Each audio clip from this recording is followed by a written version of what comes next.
Guys, I probably did this a little bit off camera, but I installed the Nismo rear trunk shocks on my R34 GTR. And then I actually installed some that a friend gave me. I think they're from Alibaba or something. I want to actually show you what they did to my trunk. I would not recommend those. I would recommend these Nissan ones. Let me show you how this lines up here. So this is nice and solid. I can easily pull the trunk down.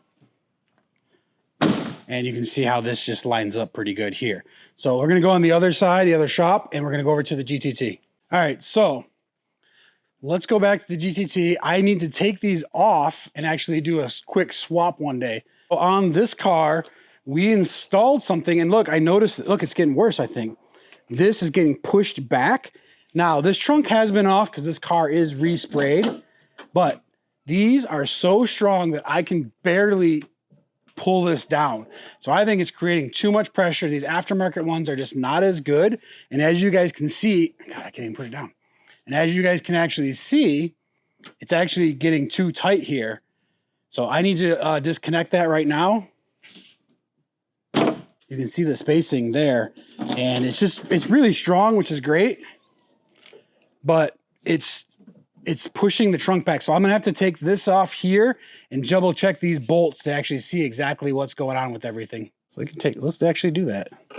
Take this out. We can pull this out real easy. Set that down there. I can use this little pin to pop this out. This one doesn't have another one. So we can see that real quick. Let's take this side out. Let's go out here. So I happen to be missing both of those bottom lowers. But see, this whole car has been resprayed, so I don't know if these just weren't tight enough. So I'm not particularly blaming these, but I actually don't think they're recommended. So I gotta be careful not to drop these, but I can pull this off. And the whole trunk got real heavy there, guys. You can look, it already pushed it forward just a little bit.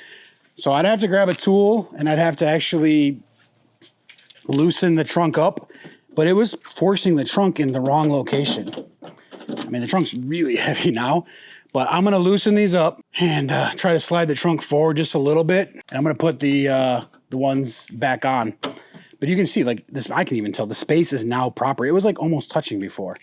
So I just wanted to give you guys an advice and recommend the OEM Nissan shocks for this. I'm gonna take these off and put them in the trash can probably. But be careful. And it could be just because these were loose, you know? But they're really, really too strong, the shock itself is. So, all right, guys, here, I'm going to show you, because I just put this on just to kind of check it. Look how close that is. And it's pushing it up.